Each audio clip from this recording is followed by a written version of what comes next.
Bienvenido a la Puerta de la Pirámide.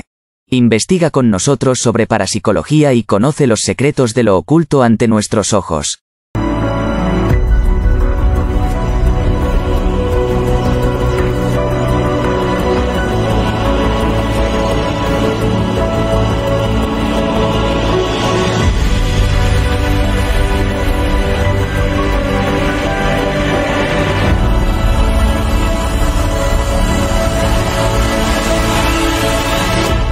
Un programa Megaz Universal España creado, dirigido y presentado por Jorge Arijón Escudero.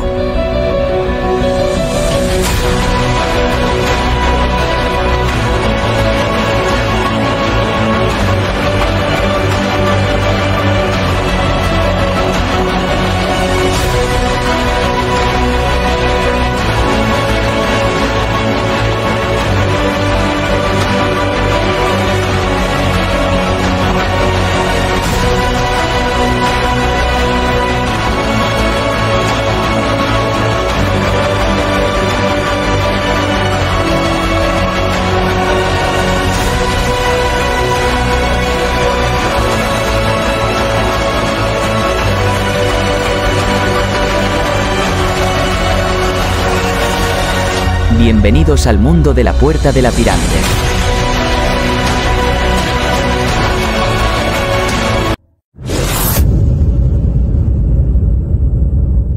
Y como no, continuamos el viaje de la Puerta de la Pirámide. Y sí, esta vez no viajamos a Asia, ni a Egipto, ni nos vamos al centro de Europa, ni tampoco cruzamos el charco y nos vamos a estas Américas tan maravillosas. Sino nos quedamos aquí, en España, y nos vamos a un lugar mágico, un lugar maravilloso, un lugar que a todo el mundo y oyente y los que nos siguen también a través del canal de YouTube, invito a que vaya a disfrutar y a conocer su historia y a conocer sobre todo su gente y gastronomía, llamada el lugar Galicia. ¡Qué terra! La terra de las meigas. A ver las ailas, o peor son a toparlas, ¿no? Y cómo no, tenemos aquí un invitado de excepción que realmente merece la pena abrirle la puerta de la pirámide por primera vez, y esperemos que no sea la última. Es una persona antropóloga, aparte escritor, profesor tutor de antropología en la UNI, guía para touroperadores europeos y como director de campo de trabajo para la juventud, especialista en el patrimonio. Y sí, una persona que tiene un bagaje de una quincena de libros, incluso más, y voy a citar algunos, como Mariña de USA a Santa, que ha sido premiado ahí con el premio Ramón Piñeiro 2016, Alicornio, Universos Simbólicos de Bello Gaitero, a Nosa Señora da la Lanzada, y va de Retro, que trata un poco de lo que es el mundo ritual, de rituales, protecciones, objetos, curativos, etcétera. Y cómo no, se le abre la puerta de la pirámide a un antropólogo, también, a su vez, llamado Rafa Quintia Pereira. Muy buenas. Hola, ¿qué tal, Jorge? Nada, muchas gracias por invitarme a la Puerta de la Pirámide y nada, es un placer. Un matiz, porque se cortó cuando decías, soy profesor tutor en la Universidad Nacional de Educación a Distancia, en la UNED. ¿Vale? Ah, vale, mejor. Ahí queda mejor, Bueno, en el matiz. Sí. Pues muchas gracias. Y bueno, yo para mí es un honor de abrirte la puerta de la pirámide y tenerte aquí. Y realmente a todos nuestros oyentes y todos los seguidores también del canal de la Puerta de la Pirámide, ¿por qué no saber un poco, que te definas un poco, quién es Rafa Quintia y por qué te has sumergido en este mundo tan maravilloso? soy de profesión soy antropólogo, aunque también soy economista, ¿no? De hecho, trabajé antes que antropólogo, trabajé muchos años como economista en temas de logística y comercio internacional y demás. Eh, Soy gallego, ¿no? Y claro, si cuando uno es antropólogo y es gallego, pues tiene un campo de estudio maravilloso como es la cultura de Galicia, que es, sin lugar a dudas, una de las más ricas y profundas, ¿no? Y fascinantes, sin desmerecer a ninguna otra, pero de cuantas hay en Europa, en el sentido que permanecen, ¿no? Permanecen vivos muchos aspectos pues, que en otras culturas, por pues, cuestiones históricas y cuestiones de cambio social y económico, pues se han ido perdiendo, ¿no? Y aquí pues aún se pueden estudiar como fenómenos vivos, ¿no? Sobre todo cuestiones relacionadas con la mitología, con el mundo de las creencias, con el mundo de las creencias mágico-religiosas, ¿no? La endomedicina, la medicina popular y demás. Entonces, bueno, ese es un lugar ideal, ¿no? ¿Y por qué me hice antropólogo, ¿no? Pues la verdad es que creo que es una vocación desde pequeño, ¿no? Desde pequeño, incluso antes de saber que existía la antropología, ¿no? Todos los que, bueno, yo soy de una generación, ¿no? Del comienzo del 70, esa época, aunque que luego vivimos la transición, fue los años 70 y comienzo de los 80 fueron una época muy interesante en España, mucho dinamismo, había grandes figuras que yo creo que marcaron también a muchas generaciones, investigadores de todos los ámbitos, ¿no? Pues claro, cuando para un niño pues veía la televisión y veías, no sé, a Félix Rodríguez de la Fuente, tal, estudiando los animales, viajando por el mundo, veías, pues no sé, Luis Pancorbo con aquellas series Otros Pueblos, ¿no? Que es de antropología, no sé, Miguel de la Cuadra Salcedo viajando por las selvas, los programas de Jiménez del Oso hablando de misterios de Egipto, de la isla de Pascua. Bueno, entonces, digamos que todo ese mundo, ¿no? De conocer, ¿no? En la mente de un niño, de conocer el pasado, otras culturas, pues hizo que, creo que desde que tengo recuerdo, a lo mejor desde los 5 años, yo quería ser arqueólogo, porque entendía que era eso, ¿no? El arqueólogo estudiaba esas cosas. Yo creo que también me influyó que mi padre era marino, mercante, entonces viajaba por todo el mundo y me traía, pues no sé, figuras de Egipto, una máscara de Tutankamón, no sé, objetos muy raros, ¿no? De Sudamérica. Y bueno, eso te contaba historias, iba despertando ese interés. Yo creo que con 9 años me regalaron el libro de Howard Carter sobre el descubrimiento de la tumba de Tutankamón, ¿no? Recuerdo ese libro. Hoy en día no lo leen ni en las facultades de historia o arqueología, pero para un niño, pues claro, yo lo leí y quedé fascinado. Luego, con el tiempo, obviamente, pues estudias, bueno, este sentido que tenemos a veces excesivamente práctico de estudiar cosas que tengan futuro, que tengan salidas, ¿no? A veces en vez de estudiar o dedicarte a aquello que es tu vocación, ¿no? Si realmente crees algo, bueno, pues por cuestiones académicas, pues acabé estudiando ciencias económicas empresariales y dedicándome inicialmente a eso, pero siempre con la idea de que realmente mi vocación era la otra. Entonces, cuando descubres que la antropología es una ciencia mucho más amplia que la arqueología, en el sentido de que la arqueología, digamos que es un tronco, ¿no? De la antropología es la ciencia social que estudia a los seres humanos en su dimensión cultural y social, total, en el pasado, en la arqueología y en el presente, ¿no? Pues decidí estudiar y hacer la otra carrera y formarme como antropólogo. Y luego ya fue una cuestión de voluntad personal, de dar el cambio y dejar mi trayectoria como economista y dedicarme como a la antropología y a trabajar. Y bueno, pues trabajo como ya hace muchos años como antropólogo profesional, tengo mi empresa con otros socios de antropología, soy profesor en la UNED y bueno, y soy feliz porque hago, para mí no es trabajo, realmente estoy haciendo lo que a mí me gusta, mi vocación, lo que antes dedicaba a mi tiempo libre, ahora dedico pues, las 24 horas del día a hacer y a investigar lo que me gusta. Y básicamente esa es un poco mi trayectoria, pues un niño curioso que le gusta leer, viajar, andar por ahí, la aventura de descubrir en este caso las culturas y eso es lo que me ha llevado a ser, creo, lo que soy hoy en día. Ujú. Qué bueno, qué bueno. Y bueno, tienes 4 premios, ¿no? Uno he citado, que es el Sí, premio Ramón Piñeiro 2016. Creo que en el 2017 has tenido otro, ¿no? sí, he tenido el premio de investigación. Son premios de investigación y de ensayo, ¿no? El Ajá. premio de investigación Sherman de la Historia, que es de investigación histórica. El Ramón Piñeiro es un premio de ensayo.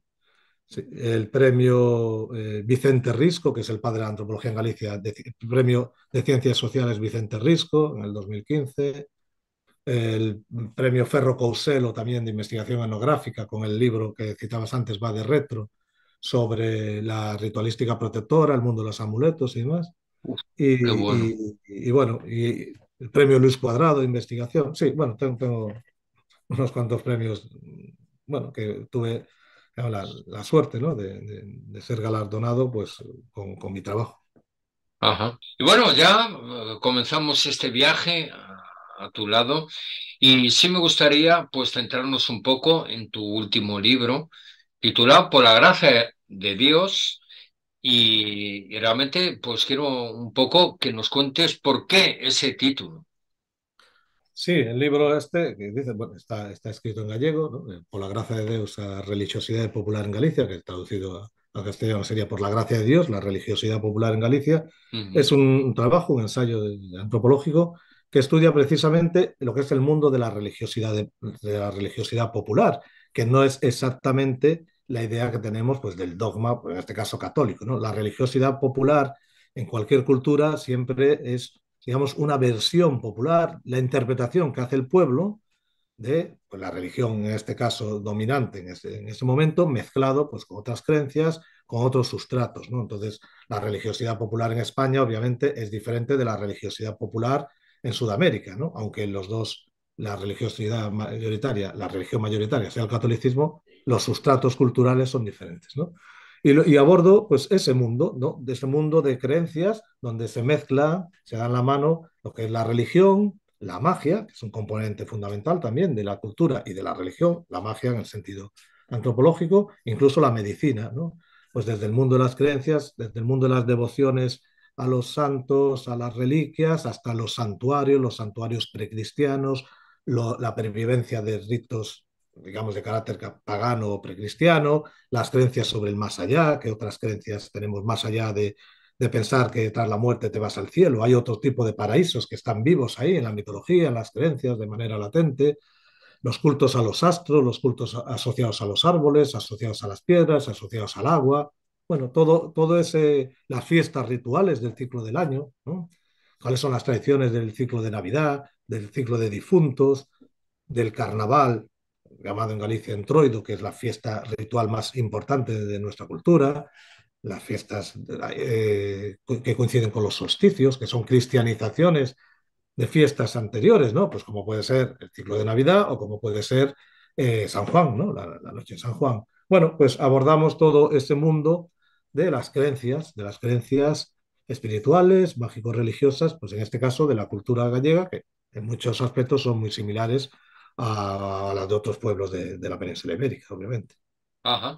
Y bueno, dentro de englobado todo lo que nos has definido, ¿qué creencias realmente das a destacar y si nos puedes contar alguna? Pues mira, una creencia muy interesante. Hay un tema muy interesante cuando uno estudia la religiosidad popular y es que, por ejemplo, hay un libro que es del siglo VI que escribió San Martín de Dumio. San Martín de Dumio fue obispo de Braga.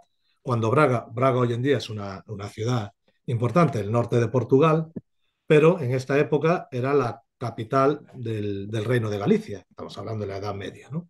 Y entonces la sede estaba ahí, lo que hoy es día es Portugal.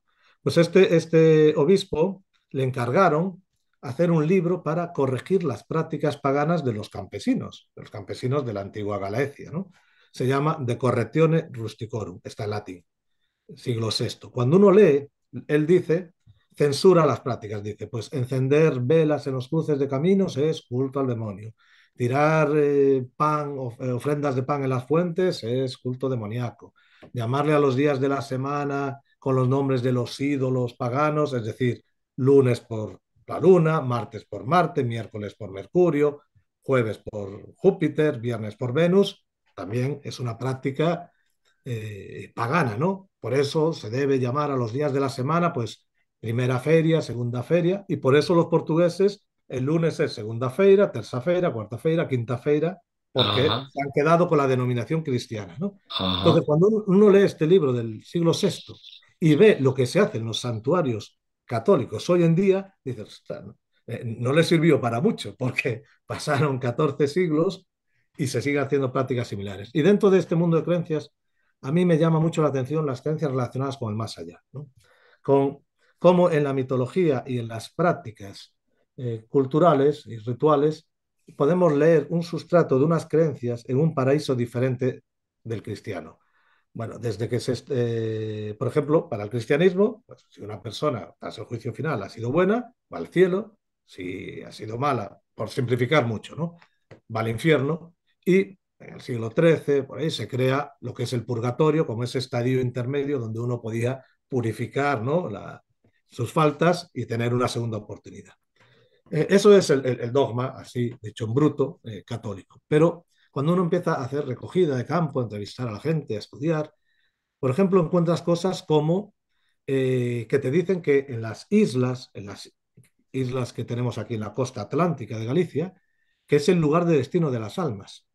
Te dicen cómo la procesión de muertos, la Santa Compañía, ¿no? Las almas en pena, parten desde la costa y se desplazan por encima del mar a las islas. Es decir, te están hablando de que desde una perspectiva mitológica, para nuestra cultura, en este caso la cultura gallega, las almas, una vez muertas, peregrinan a una isla situada en el océano, ¿no? Que es algo que evoca, ¿verdad?, a universos célticos y otro tipo de reminiscencias. Te cuentan cosas como que hay, por ejemplo, en la isla de Ons, que forma parte de este parque natural de las Islas Atlánticas, habita un toro que viene a la costa con la baja mar y se lleva a los difuntos. Eso es un ser psicopompo, como puede ser Por- Caronte.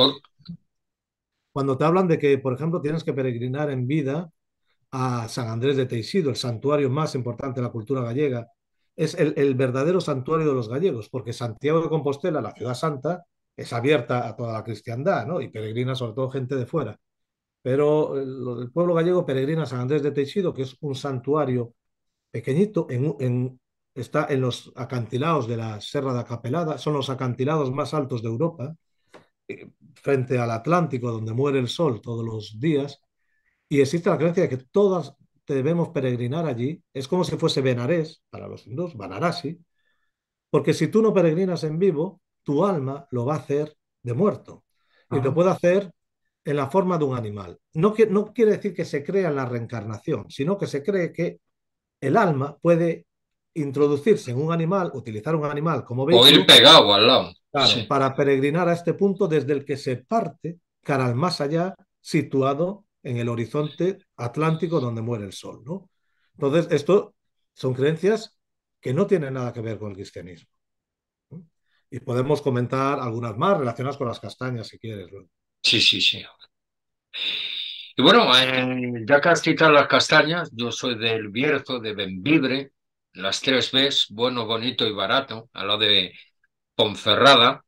Y ahí sí, hacíamos esa festividad de la época de la castaña, pues el magosto y la tradición. Bueno, yo he ido a Rebusco, he ido a coger castañas y todo eso y he disfrutado.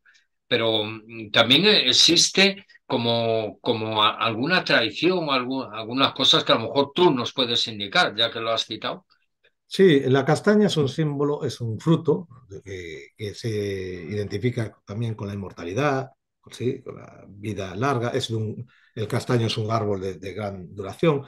Se interpreta, se asocia también al renacimiento porque la castaña está dentro de un erizo que se abre cuando Sí. llega en su momento, ¿no? Sobre todo octubre, noviembre. Ahora con el cambio climático ya en las Rías Baixas, por ejemplo, en mi zona, la última semana de agosto ya hay castañas, cuando la fiesta de la castaña es en noviembre, el 1 de noviembre.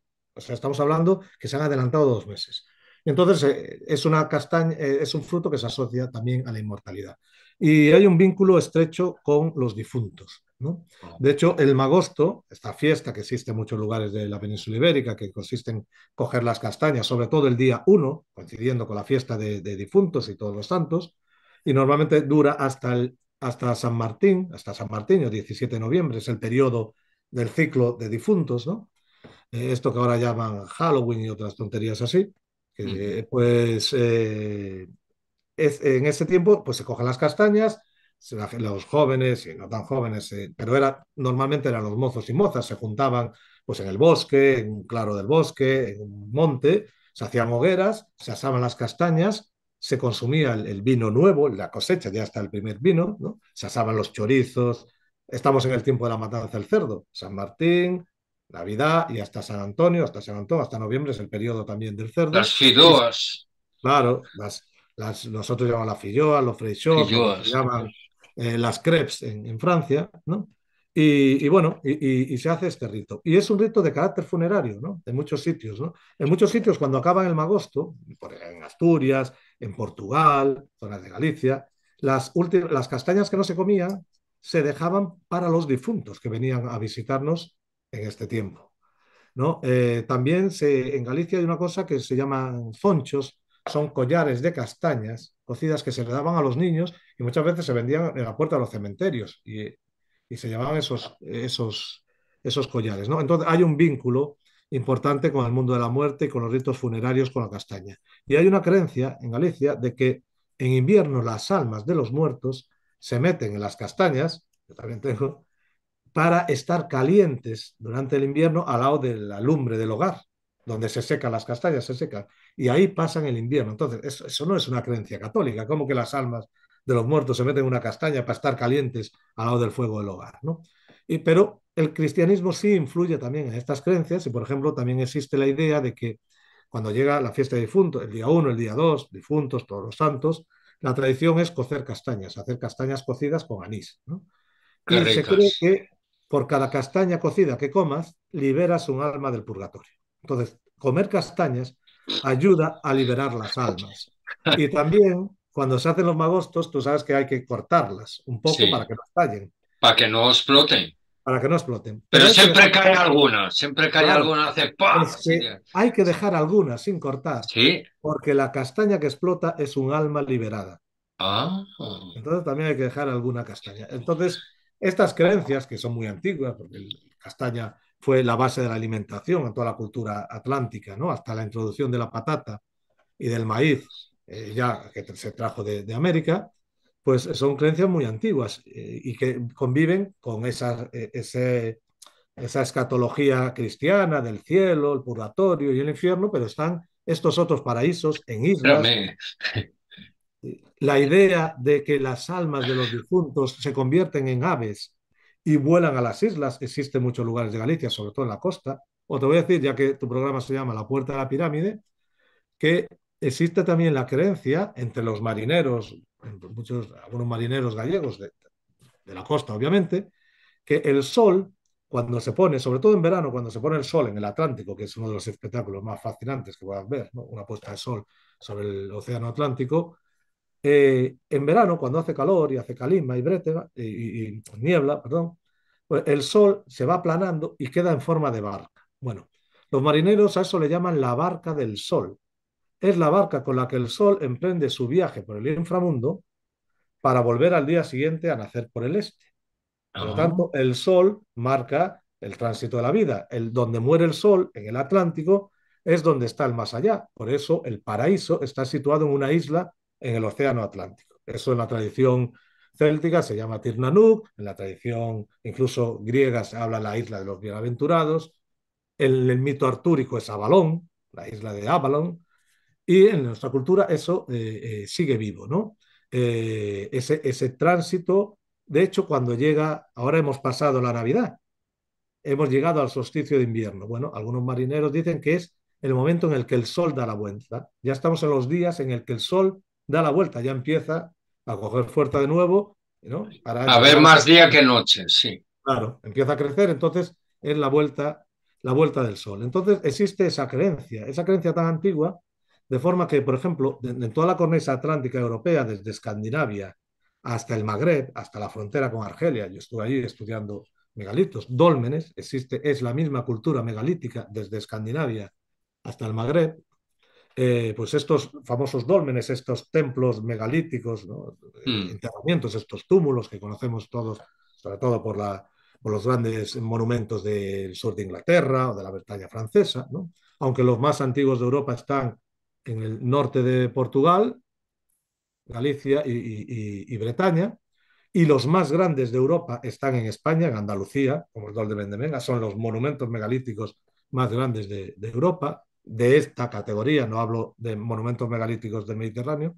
Pues los dólmenes, que son tumbas, muchos tienen un corredor, es como una casita, para quien no sepa, lo puede buscar en internet, es como una casita de piedra cubierta con una montaña de tierra, es el túmulo, y tiene un corredor, un pasillo de piedra. Bueno, el pasillo, la entrada del pasillo, ¿sabes a dónde apunta? ¿A Al dónde? este, Al a este. donde nace el sol, porque Ajá, la cámara funeraria está orientada a poniente, a donde muere el sol, porque esa es la tierra de los muertos. Y ajá, como intentamos que el muerto renazca en ese viaje que emprenda al más allá, por eso va acompañado de un ajuar funerario, se sitúa cara al poniente, con la orientación normalmente de la puesta de sol en el solsticio de invierno. anda. ¿Vale? O sea que cuando hablo de estas tumbas megalíticas, estoy hablando de tumbas del 4000 antes de Cristo. Estamos hablando de hace 6000 años, la gente ya pensaba que el más allá estaba situado donde moría el sol, en el horizonte, en el oeste, los que vivimos en la costa, pues atlántica, pues en el océano Atlántico, no hay otra, ¿no? El oeste está, bueno, al otro lado del Atlántico está América, claro. Sí, sí, bueno, eso también. Y estas creencias son similares a algunas de las creencias religiosas, por ejemplo, de la tradición egipcia, ¿no? El viaje en el inframundo, la barca de Ra, la barca solar, las necrópolis, el Valle de los Reyes al otro lado del Nilo, como el otro lado, el lado de los muertos, el lado de los vivos. Bueno, son cosas que existen en muchas culturas, hasta en la cultura mapuche, hablamos del sur, el cono sur de Sudamérica, se habla de un paraíso situado en una isla y los muertos van a una isla. En Papúa Nueva Guinea también creen, en algunos de los pueblos, que los espíritus viajan a una isla donde habitan los difuntos. Bueno, son creencias muchas universales, ¿no? Ajá, qué Muy bueno, antiguas, muy muy, antiguas. muy antigua. Y es una de las cosas que me llama la atención que siga, permanezcan vivas dentro de todo este corpus de la religiosidad popular, pues estas creencias en otros paraísos muy diferentes del paraíso Ajá. cristiano. Y dentro de eso, ¿tienes alguna leyenda o historia que realmente te haya impactado a ti, que no lo sabía y que te sorprendió? Pues muchísimas, es que cada vez que sales a hacer trabajo de campo, a entrevistar a la gente, pueblos y tal, descubres cosas Cosas nuevas, ¿no? nuevas, ¿no? Pues desde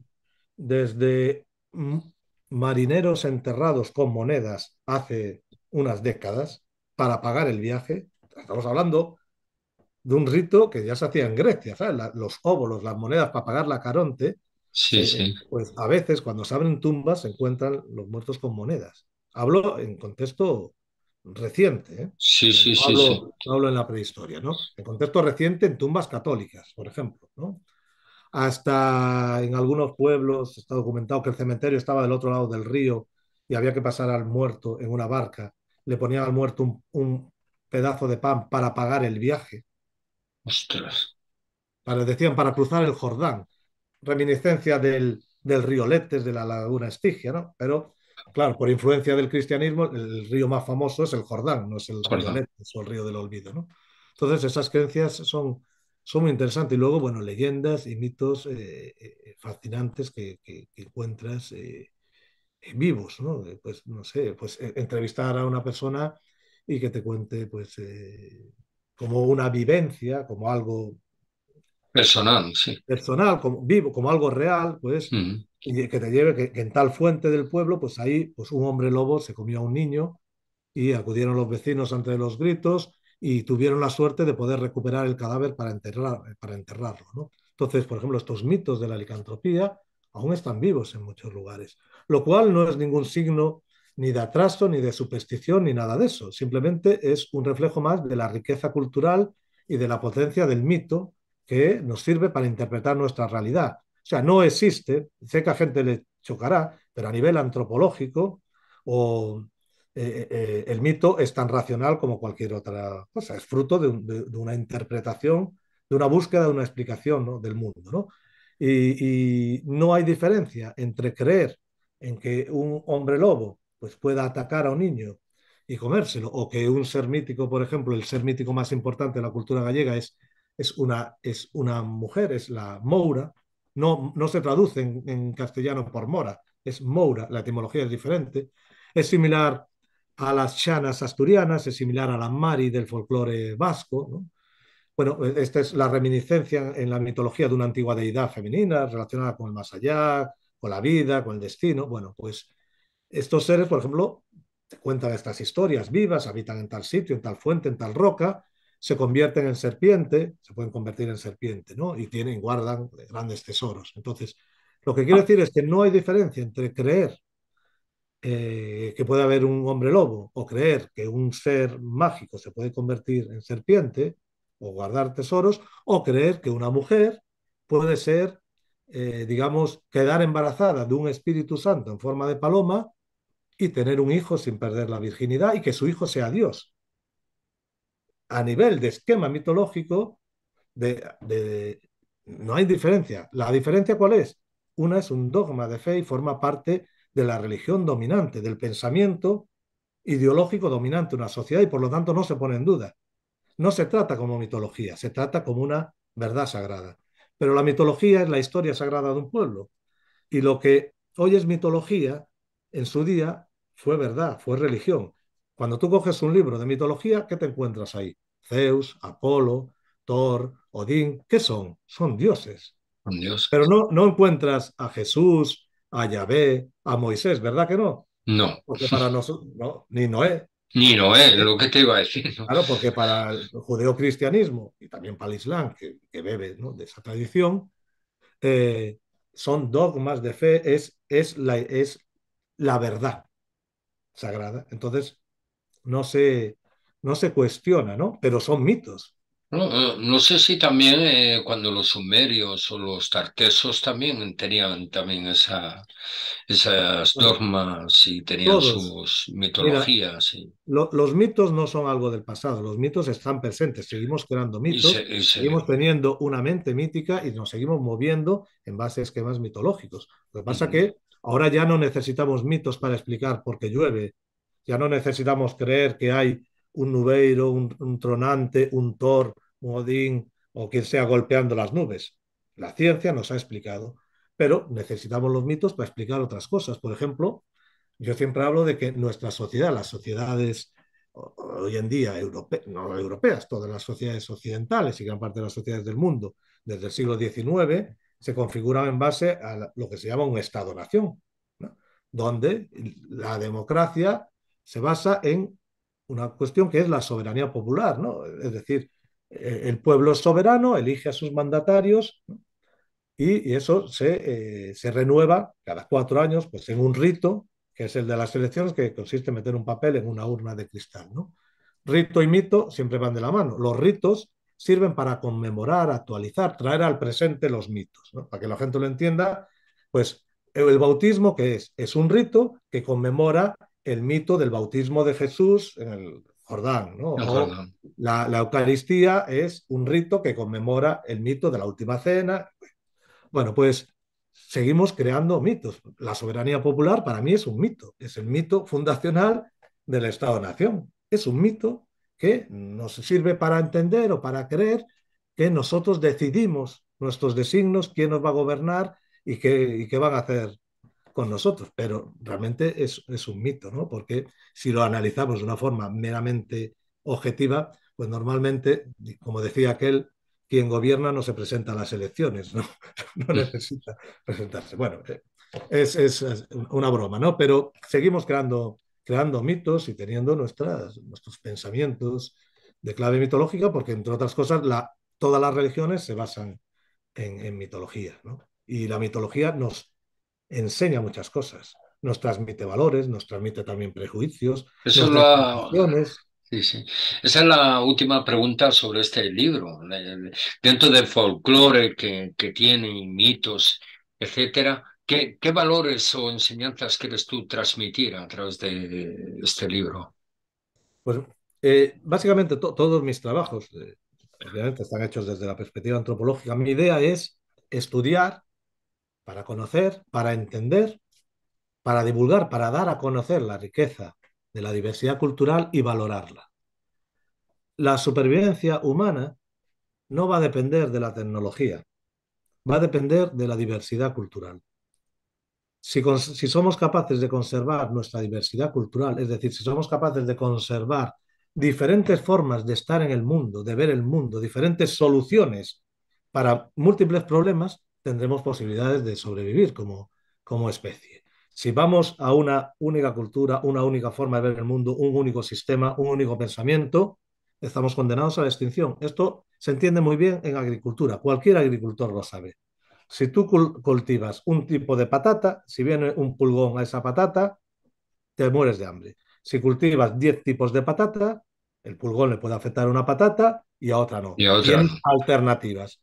Pues la cultura es exactamente igual. Esto lo explicaba una vez en una entrevista muy interesante de Eudard Carbonell, uno de los codirectores de Atapuerca.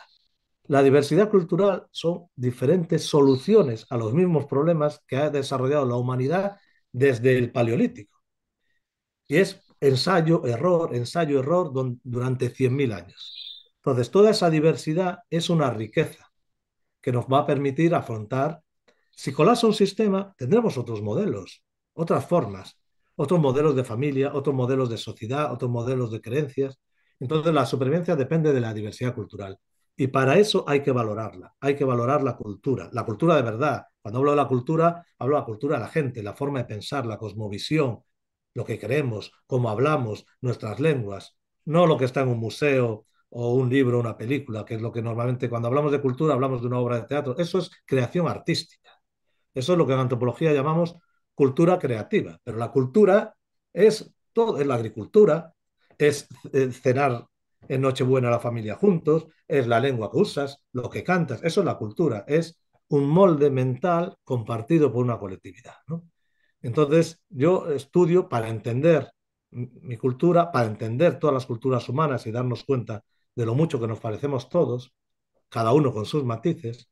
Yo siempre digo, hablamos la misma lengua con diferentes variantes dialectales, pero al final todos nos parecemos mucho. Entonces, estudiar, entender de dónde vengo para saber quién soy y poder saber a dónde voy, es lo que tiene que hacer con todo pueblo, y respetar la diversidad y valorar este legado que tenemos, que hemos heredado pues, de nuestros ancestros y que tenemos una responsabilidad de conservar y de transmitir.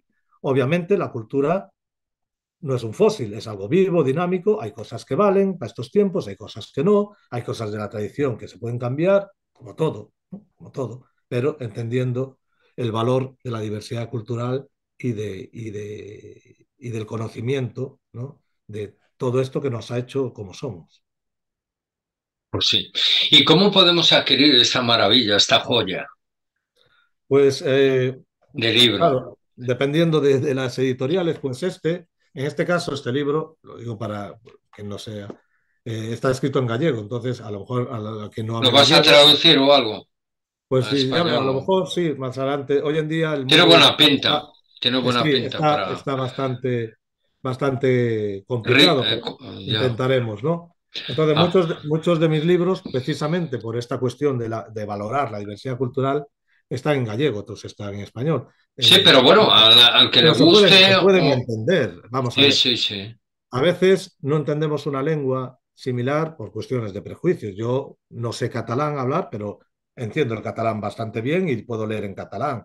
Por supuesto, en portugués no tengo ningún problema porque el gallego y el portugués son lenguas Son parecidos. germanas, Y el ¿no? catalán también, porque dice gallego y catalán Claro, casi cuando primo tú hermano. hablas, cuando sabes varias lenguas romances, si yo sé castellano y sé gallego, me es más fácil entender el catalán. El catalán, Igual que me es hablar, más fácil sí. entender el italiano y a un catalán le es más fácil entender el francés. Entonces, bueno, habrá cosas que no se entiendan.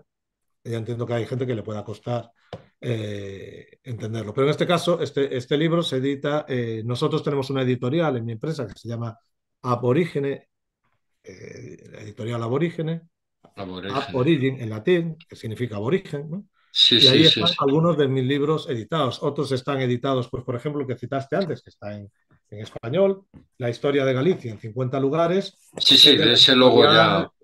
editorial Cidonia. ¿Eh? Ah, Cidonia, sí. Ese está luego, pues otros libros, pues el del Santuario de la Lanzada, que también está Cidonia no, editado. no es el que lleva Miguel Pedreiro. Sí, es la Pedrero. editorial de Miguel Pedrero de Pedrero. Año Cero, sí. Sí, es una editorial muy activa y es una editorial de ámbito de toda España y bueno, también de América. Sí. Y está editado, es este libro que tengo aquí, y está editado en español en ediciones Sidonia. El de la Lanzada, sobre el estudio este antropológico del santuario de la Lanzada, también está en castellano. Entonces, otros están en la editorial Galaxia. Según, entrando en mi página web, pues ya pueden ir a Pues mi ya página web. lo ven y Sí, ya, claro, si le interesa, sí. rafaelquintilla.es, ahí ven cuál es la editorial y si no, se ponen en Ujú. contacto conmigo si están interesados. Bueno, antes de arrancar e introducirnos en el viaje va de retro, de eso de rituales y tal y eso, porque esto yo sé que le va a encantar a la gente. Luego ya pasaremos un poco a hablar superficialmente sobre el tema de la lanzada y Alicornio, y luego pasaríamos ya a la historia de Galicia, 50 lugares. Se nos va a ir el tiempo cuéntanos así, de primera mano, alguna experiencia que hayas vivido extraña, de que te haya llamado la atención o te haya marcado o te haya sorprendido.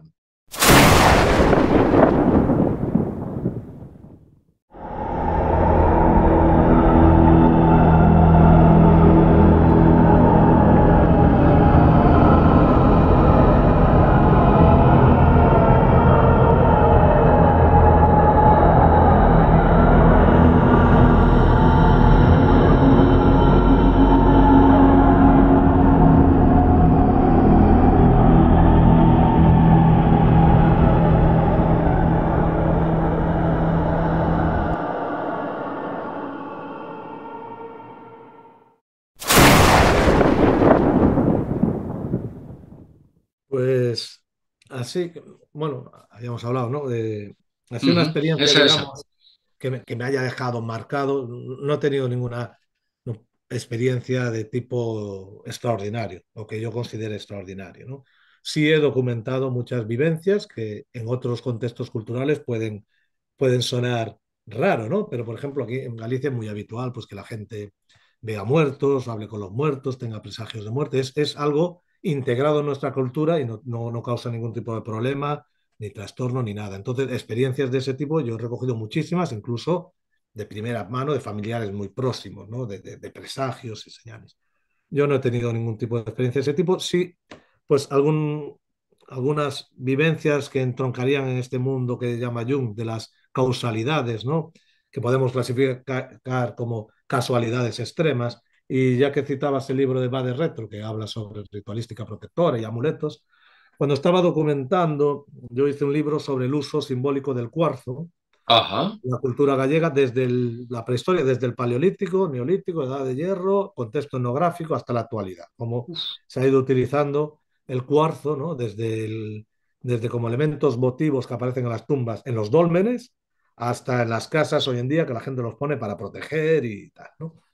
Y entonces aquí, por una cuestión geográfica, en Galicia es básicamente granítica, sobre todo, salvo algunas zonas, ¿no? Que son más de otro tipo de mineral, a diferencia de lo que es Asturias, León, parte del Bierzo, Burgos, que es kárstico, por eso hay tantas cuevas y hay esa riqueza, ¿no? de cuevas paleolíticas. Aquí, aquí fundamentalmente es granítico. Y el granito es cuarzo, feldespato y mica. Por lo tanto, hay mucho cuarzo. Por todos lados, hay cuarzo por todos lados, ¿no? Pero, no, pero dentro del cuarzo, los prismas de cuarzo, el cuarzo cristalizado en forma de prisma, es un objeto que se ha considerado de poder desde la prehistoria.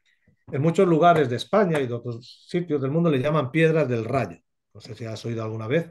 Existe la creencia de que el Sí. rayo, cuando cae Cua- a tierra, Sí. se solidifica, se queda enterrado en la tierra, 7 niveles, y cada año va subiendo un poco hasta que aparece.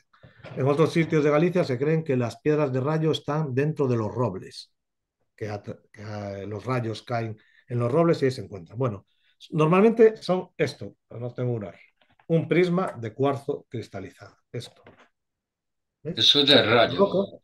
Esto es una piedra del rayo. Veis que es un prisma, ¿no? de Sí, cuarzo. sí, sí, sí. El cuarzo cristaliza de forma geométrica. Bueno, pues cuando estaba estudiando estas cosas, habíamos ido a un lugar, a unas montañas, a grabar, porque soy director de documentales, Estamos haciendo un documental sobre mitología y cuando volvíamos de la montaña por una pista forestal de tierra, pues nada, eso que notas un pálpito y le digo al compañero que iba conduciendo, digo, para el coche, para aquí. Dice, ¿qué pasa? Para aquí. Paró el coche, abrí la puerta y sin bajarme el coche, estiré la mano al suelo y en el medio del camino, no lo había visto, obviamente, era muy pequeño, pero tuve esa sensación. Sin bajarme el coche, miré así, estiré la mano y me encontré, pues precisamente eso, un prisma de cuarzo, de roca negro, que es casi imposible de encontrar. Entonces, un Uf, objeto eso como es muy este, difícil. un prisma de cuarzo negro, que se consideran que son los que están manchados por la chispa del rayo, ¿no? Ah, Entonces, claro, mis amigos decían, eso lo llevabas en el bolsillo. Es imposible que vayamos conduciendo y de repente digas, para el coche aquí, estires la mano y encuentres ese objeto del sol. sí. Bueno, Pero casualidad. que hubo como un bache, ¿notaste tú como No, bache no, o no, no, algo? nada, nada, nada. Algo te dijo para aquí y ya está. Íbamos hablando de otras cosas, íbamos dos atrás, dos adelante, hablando y de Sí, repente, no sé, noté, dije, para el coche, para aquí. Y frenó, abrí la puerta y sin bajarme, miré y estaba en el suelo, en la cuneta. También estiré la mano y lo cogí. algo tuvo que ver No, no en lo ti sé, será una para casualidad, avisarte y pero te... No, bueno, son el tipo de casualidades, bueno, que a través de la cultura le damos un significado, ¿no? O sea, yo estoy estudiando estas cosas y de repente me encuentro este objeto por un pálpito y que me encima dice para negra, aquí. que Bueno, pues eso, no es eso es así un como hecho, buscar casi una aguja en un pajar, ¿no? pues sí, sí, no, no, Casi. no ha sido un hecho extraordinario ni paranormal ni nada, pero sí ha sido Ya, pero que una tú cosa que instintamente digas para, que ahí, sí, ahí sí, está, sí. eso sí, eso es instinto interno. A nivel Fue de, curioso. Pues nada, pues, eso te tiene que acompañar toda la vida. y entonces, eso sí, de eso sí me acuerdo, pues precisamente por esa, porque te choca, ¿no? O sea, Sí, vaya, sí, no, qué extraño que vaya digas casualidad. para y encontrar esa piedra Sí, sí, justo justamente ahí. ahí. Uf, Eso. qué, qué Sin llegar a bueno, qué bajarme del bueno. coche, solo Sí. estiré el O brazo. sea, solo estiraste el brazo, Estiré es el brazo y como si estaba alguien te la así. hubiera dejado ahí, toma. Sí, pues la Y dejé justamente donde frena. ahí, sí, en una pista forestal en la montaña, un camino de tierra. Ah, camino de tierra, claro, ya me... Camino de tierra, sí, sí, no, no, camino de tierra. no había asfalto ni nada, o No, no, sea, no, era una pista forestal de tierra en la montaña. ibais en un todoterreno, ¿no? Un cuatro por Bueno, estaba cuatro. bastante asfaltado, era un coche alto, sí, y nada, y fue así. Sí, pero fue así, pero Porque los apareciste, demás que iban no dijeron para, lo no, dijiste no, tú. Entonces, a ver, algo notaste o algo te hizo es difícil reaccionar de encontrar esa manera, porque que diga para y solo, sin llegar a bajar, estirar el brazo y encontrarte ese cuarzo negro, sí, algo significará. un prisma, ¿eh? Un prisma Y de un cuarzo. Quiero decir prisma de que cuarzo. son difíciles de encontrar. Cuarzo hay en muchos sitios, pero que encuentres, esto solo se da en lugares donde hay vetas que el cuarzo cristaliza en cristal de Ah, roca de forma geométrica. Y luego por ostras. la erosión se suelte ese fragmento y quede la pieza única, ¿no? Es decir, para que es que Sí, tengo aquí para de una clase el otro lo día. Esto es entendamos un cuarzo. nosotros Esto un es poco. cuarzo. Sí, Cuarzo es una piedra. sí. Pero una cosa es el cuarzo, Y otra otra cosa cosa, es esto. ah, Esto es un prisma de cuarzo cristalizado, de cristal de roca. ¿cuándo se cristaliza? Y el cuarto Claro. normal Y el es como cuarzo un normal diamante, es eso una es un piedra de diamante cuarzo. sin pulir y eso es Claro. pulido. Pero esto es natural.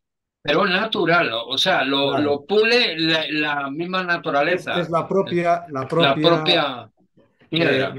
no es la erosión, es la forma en que cristaliza. Las moléculas del Las cristal de moléculas. roca O se sea, es forman como, así. como Entonces, si claro, tuviera vida, ¿no? claro, por eso antiguamente la gente cuando encontraba una piedra como esta, obviamente sin tener conocimientos de geología, veían que esto parecía algo fabricado, pero si no lo hicieron ellos, ¿quién lo pudo hacer? Para la Claro, gente esto no es natural, obviamente, porque es demasiado perfecto. No hay claro. conocimientos geológicos. Entonces, para explicar esto tenemos el mito. Pues esto parece una punta. ¿Qué es? La punta La del lanza. rayo Ah, de de la rayo. tierra. Sí. Y lo mismo cuando encontraban, por ejemplo, pues un hacha prehistórica, un hacha neolítica pulida como esta. Ah, Esto es una alá, hachuela. qué guapo. Entonces lo consideraban también una piedra del rayo, o cuando encontraban un fósil de Hace belemnites. onix. Esto es Sí, un sí. fósil de las belemnites, son fósiles de calamar Ah, históricos. Entonces, la gente cuando encuentra una piedra que tiene una forma artificial, que es de origen natural o no, y no sabe quién lo ha hecho, pues obviamente esa piedra adquiere propiedades extraordinarias porque solo puede ser obra de un ser superior, de de algo un dios, de superior, una un divino. diosa, de lo que sea, ¿no?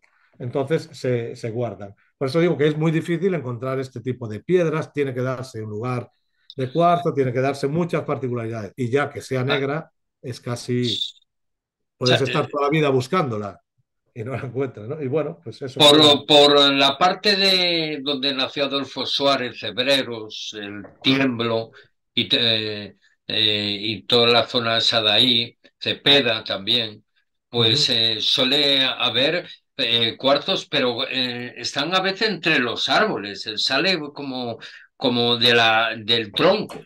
O sea, Porque la raíz, al ser un terreno granítico, un terreno donde hay mucho cuarzo, las propias raíces van levantando muchas veces las piedras, ¿no? Y no, entonces pero a está veces la... queda incrustado en la Bueno, eso se misma. mete. Fíjate, eso es una Sí, sí, tradición que sí, yo sí. recogí y es que cuando un árbol no da frutos, uno de los ritos mágicos que hay para que produzca frutos es colgarle cuarzos o meterle cuarzos entre las ramas. Y con eso se cree que el árbol empieza a dar frutos. Es un rito propiciatorio, ¿no? Sí, sí, sí, sí, sí, sí. Y son realmente, a mí me encanta ese tipo de piedra o roca, pero es más mineral, ¿no? Sí, es un mineral, cuarzo es un mineral. Más mineral, ¿no? Y bueno, ya después de escuchar esto que te ocurrió, que es algo mágico. O sea, dime tú, ¿quién dice para y alargo la mano y ya lo tengo? Si estuviera ahí una persona, toma, que esto es tuyo, que es Ya. para ti, ¿no? Es algo, eso lo tendrás que llevar contigo como una reliquia. Eso a mí no me ha pasado decir, oye, para y encuentro algo así, tan Sí, la especial, verdad ¿no? que ese tipo de cosas así, de encontrar algo de una forma extrema, Ujú. sí, sí me ha sucedido varias veces. Ah, Pero varias bueno, veces, pero bueno, pues sí, algo te avisará de a nivel no sé, espiritual bueno, o esos dioses que te protegen o ángeles es esto que o llamamos almas. una causalidad, ¿no? Una Sí, causalidad. sí. Pero bueno, Bueno, algún día se explicará qué tipo de conexión existe sí, entre sí. Y esto. bueno, ahora viajamos al libro, va de retro. ¿Y eso Ujú. cómo te dio? ¿Cómo decidiste decir, voy a escribir un libro sobre estos temas de protecciones, objetos curativos, amuletos, etcétera? ¿Por qué te dio por escribir esto?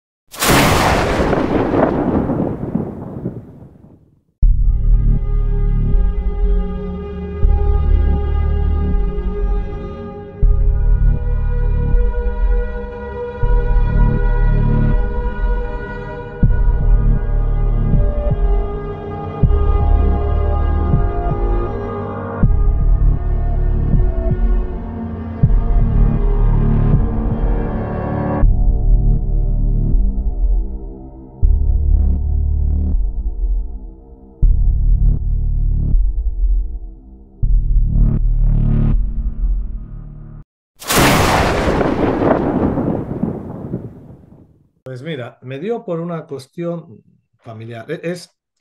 Una evolución, ¿no? Ah, Digamos. En mi familia se conservó desde siempre un supuesto cuerno de unicornio, ¿no? Como un objeto de poder, como si fuera una reliquia. Lo tenía mi abuela, era de un antepasado familiar y bueno, si quieres te contamos eso, la historia. Como os decía, bueno, os voy a contar entonces esta historia, ¿no? ¿De dónde viene este libro, va de retro? Decía que en mi familia había ese cuerno de unicornio, supuesto cuerno de unicornio, era de mi abuela, lo había heredado de un antepasado cura de mi tatarabuela. O sea que eso es generación tras generación, ¿no? Y se conoce popularmente en Galicia este amuleto, que existe en muchos lugares, se conoce con el nombre de alicornio o licorno o licornio, ¿vale? Que es el nombre que se utiliza para denominar al cuerno de unicornio. Entonces, Ajá. en mi casa había ese cuerno. Yo siempre lo vi, ¿no? Pero bueno, como creces con él, pero siempre tienes la curiosidad, ¿no? Pero ¿cómo que cuerno de unicornio? Si el unicornio no existe, ¿qué es esto? Y venía gente a pedirlo y se lo llevaban una semana, 2 semanas, y yo le preguntaba, ¿no? Preguntaba en casa, pequeño, no, lo llevan para curarse. O sea, llevaban el cuerno de unicornio para curarse. Bueno, eso quedó ahí, ¿no? Quedó esa curiosidad. Y cuando empecé, digamos, ya más en serio con la investigación antropológica, dije, bueno, yo tengo que investigar esto, investigar qué es esto del cuerno unicornio, para qué lo utilizaban, de dónde venía esta tradición. Entonces estuve 8 años haciendo un trabajo de investigación sobre el uso del cuerno de unicornio en la medicina popular gallega, buscando unicornios por toda Galicia, cuernos de unicornio, y de ahí salió el libro este, Alicornio, traduzco porque está en gallego, el poder del cuerno de unicornio en la medicina tradicional gallega, ¿no? Sí, Entonces, sí, se sí, es recoge, verdad, ese libro. pues, Te iba a poner un apodo, ya, bueno, buscador de alicornio, sí, digo yo, el nuevo Harry Potter, ¿no? sí, sí, bueno, El Harry gallego, el Harry Potter Potter gallego. alucinaría con En eso, ¿no? busca, Entonces me sí, sí. puse a buscar, a cazar unicornios, ¿no? Y entonces documenté un montón de objetos que se han usado y se siguen usando en Galicia como supuesto cuerno de unicornio para curar, sobre todo, picaduras, venenos, cuestiones de la piel, enfermedades cutáneas asociadas con infecciones producidas por animales Yo creía que era también para los ponzoñosos. huesos, para No, reuma, no, para... no. No, No, mordeduras, desde la mordedura de un lobo, que se cree que puede ser una víbora, venenosa, una Bueno, víbora, un sapo, una salamandra, bueno, este tipo de sí, sí, sí. animales, ¿no? Ponzoñosos o que la gente considera ponzoñosos, porque no todos lo son, ¿no? Ajá, Y bueno, yo estudié eso, documenté, estudié muchos tipos, la mayor parte son cuernos de ciervo, cuernos de ajá, corzo, hay algún cuerno de vaca, por ejemplo, en el Bierzo. Llegaban anda. a formar parte de las herencias y se dejaban en herencia porque era un objeto de poder. Sí, Hay sí, sí, sí. testamentos en el Como Bierzo. una reliquia, ¿no? Sí, sí, Como... como una reliquia, o Sí, sí, sea, sí, como sí. si costase una finca. Y existía la tradición de que la gente o bien iba a casa de la persona que lo tenía y hacía el rito ahí, o se lo Ajá, dejaban porque era un ajá. conocimiento extendido y hacían el rito en casa. Se meten agua, el agua tiene que hacer burbujas Sí, sí, y... sí. Un inciso. Esto me vino, lo recuerdo cuando yo era jovencito, que las vecinas donde yo vivía, pues cogían una virgencita y cada semana se la pasaban de puerta en puerta para pedirle tal y que nos diera suerte, se le ofrecía tal, Sí, pues sí, sí. parecido, ¿no? Lo del cuerno, ¿no? Parecido, sí, en Pero muchos bueno, pueblos. tenía otra función más Claro, en muchos importante. pueblos existen estas imágenes devocionales que se dejan cada semana o cada 15 días en Sí, una sí, casa sí, sí, sí. a Y se proteger y seguirá, son de la algunos comunidad. también. Sí, sí, sí. Esto es un amuleto curativo, ¿no? Que se dejaba. ¿Qué pasa? Que como a veces los dejaban, los rompían para quedarse con una parte de ese objeto de poder, no lo devolvían. Bueno, con el tiempo la gente fue reacia, ¿no? a dejarlo y luego porque fueron apareciendo otro tipo De creencias o claro, y de la o medicina, de, la biomedicina sí, occidental y tal. Pero sí. bueno, a pesar de que el Colegio de Farmacéuticos de Londres retiró los polvos de cuerno de unicornio de la farmacopea europea en el siglo Hola, XVIII, sí. 18, 19, se siguió utilizando.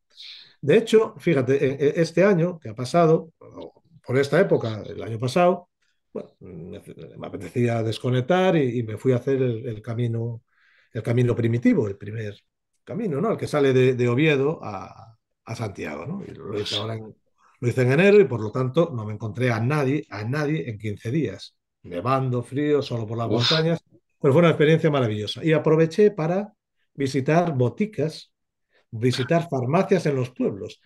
Y en alguna del camino del pueblo me encontré que aún tenían botes originales con polvo de cuerno de ciervo como medicamento. ¿vale? O sea que fue un elemento que se utilizó en la farmacopea. Bien, a lo que voy. A raíz de estudiar el cuerno unicornio, me empecé a interesar más por el mundo de los objetos de poder, amuletos dentro de la medicina popular. Eso Ajá. me llevó después a estudiar el cuarzo. Si el alicornio es el amuleto de origen animal más potente de la cultura. Ah, por cierto, tengo que decir que el cuerno se conserva en mi familia no es ni de corzo ni de ciervo, es un auténtico opar, tiene casi 1 metro, es negro, un asta de un animal misterioso, que O sea además que no se coincide, sabe o sea que difícil difícil de de, clasificar de y coincide clasificar. con las primeras descripciones que hay de los cuernos de unicornio. Hablo de las descripciones de Plinio el Viejo, por ejemplo, que habla de un cuerno de 70-80 centímetros de largo, que es lo que mide el mío, liso, que es el de mi familia, y negro. Nada del cuerno espiralado, blanco que tenemos, ¿no? Por la imaginería, pues, del Cuerno Renacimiento. negro. Ostras, bueno, he estado leyendo, mira, viene como anillo al dedo. Iba a decir si era de un mamú o algo así, No, no, no, es porque fino. Es dicen fino. que para el año, en estos años, entre este año y el que viene, van a hacer que reviva un mamú. Ah, Ahora, bueno, sí, no lo sí, sé, a lo mejor es un mito o es real o no, porque no lo sé. si se puede Hacer, extraer el ADN, ahora al estar derritiéndose el será como permafrost, un elefante, pero claro. sí, se partirán del ADN Sí, de sí, uno de sí, estos sí, sí. mamuts que están congelados, en el caso de que estén las condiciones suficientes el ADN. No sé, yo no soy bueno, especialista en esto, ¿no? Pero sí, sí que hay esas teorías. En todo caso, decía que el cuerno, Sí, pues, bueno. el cuerno que se conserva en mi familia es muy particular. Único y no se sabe aún, no Bueno, sé. no necesito hacerle pruebas químicas porque ya sé que es un cuerno de unicornio. Ya está. Y Entonces ya está. yo siempre digo, yo no sé, obviamente, si el unicornio existe, pero los cuernos de unicornio sí, porque Pues yo te hay digo muchos. que yo creo. ¿Por qué no? No, no Bueno, sé si a un ciervo podría le ser. sale cuerno, no sale un rinoceronte Sí, sí, y no, le sale puede haber. también. Ha habido ¿Por qué no, animales. no puede haber un Sí, sí, animal sí. mitad caballo, mitad otra Ha cosa, habido, como mira, ha habido centauro, ¿no? animales Centauro. en la antigüedad, en la prehistoria, con un solo cuerno. Hay un rinoceronte de un solo cuerno. ¿Eh? Y, por ejemplo, hay grabados de la cultura de Mohenjo-Daro, la cultura de la zona de hoy en día de Pakistán, que representan a toda la fauna local. Se ve perfectamente bóvidos, vacas, toros, y aparece un ser que es un bóvido con un solo cuerno, como un unicornio. Bueno, Ah, de eso hablo también en el libro, pero no es el tema, ¿no? El caso es que estudié el unicornio, eso me abrió el campo de estos objetos de de poder poder. relacionados con la medicina. El siguiente paso fue investigar el amuleto mineral más poderoso. Ya había estudiado el animal, el mineral, que es el cuarzo. Y entonces escribí el libro del uso simbólico del cuarzo en la cultura gallega, tras estudiar todo el tema del cuarzo. Ajá. Y ya lo siguiente fue pues, hacer un compendio de ritos protectores y amuletos curativos y toda la ritualística Ajá. sanatoria y protectora de la cultura. Y fue el libro este, Va de retro, o sea, que es la máxima en latín, ¿no? Para expulsar al demonio y al mal, que es una Ajá. especie de, Y, no es un diccionario, pero es un manual, un catálogo de todos estos amuletos, objetos, ritos curativos, protección de la casa, protección de las personas, de los animales, de la hacienda. Bueno, ajá. ¿Y qué amuletos te ha llamado así mala atención? ¿Por qué y para qué sirve? bueno, hay cosas extraordinarias, ¿no? Es que son decenas y decenas de Bueno, cita amuletos. alguno, tampoco Pues, los que pues más te acuerdas mira, así.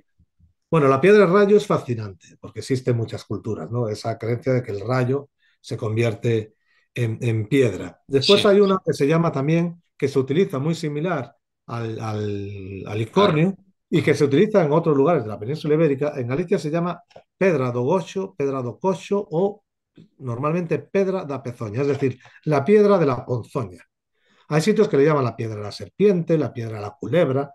Es una piedra que se como, utiliza para curar las mordeduras de serpiente y demás. Pero las hay de formas extraordinarias. Algunas son bezoares.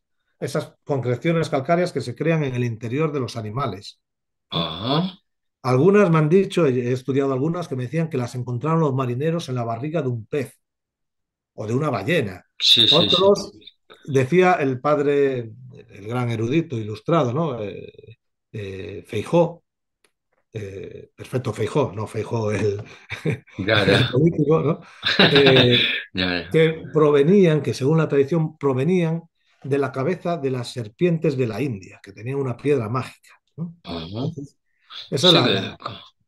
como Claro, la luego hay cobra. Sí. como la cobra, ¿no? Y que entonces que esa piedra mágica que luego se utilizaba para curar. Existe en Aragón, las he visto en otros lugares de España también, ¿no? Ajá.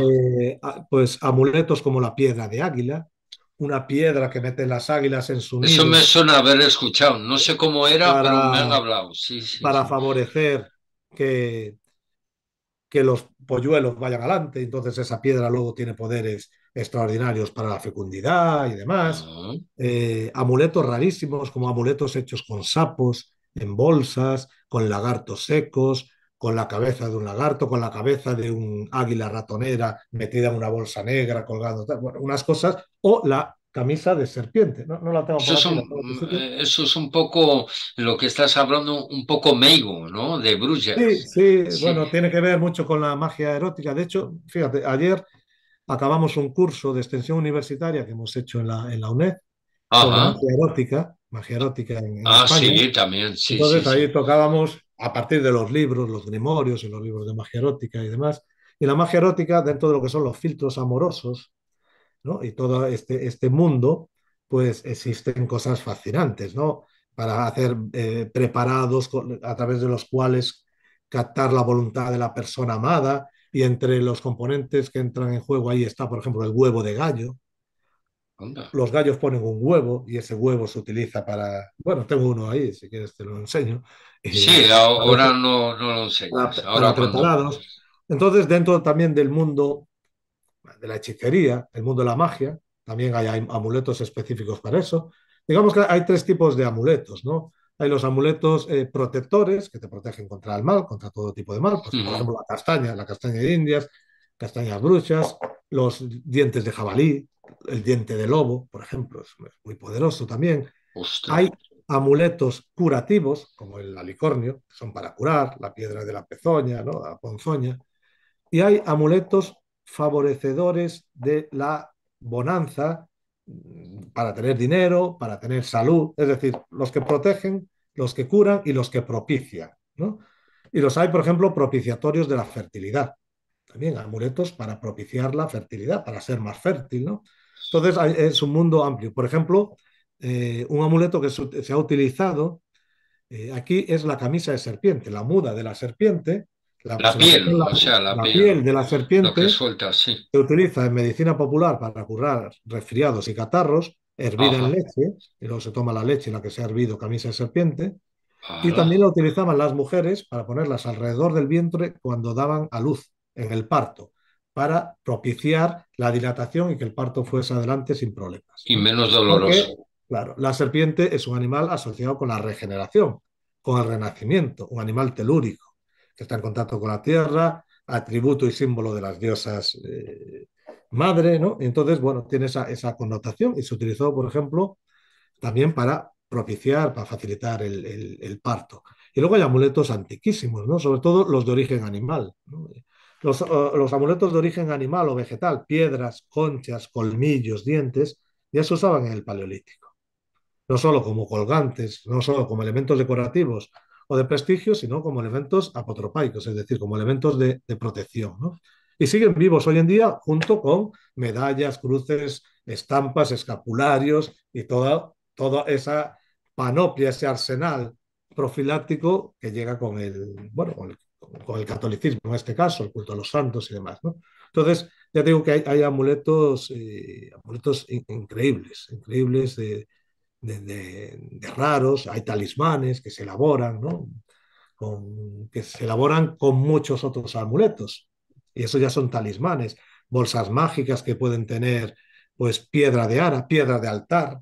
Y entonces la gente iba a los altares a romper trozos de los altares de la piedra de Ara. La piedra de Ara, si os fijáis, cualquier altar cristiano para poder misar, oficiar, tiene una piedra en el centro de forma cuadrada que está empotrada en el altar o Sí. debajo del retablo, ¿no?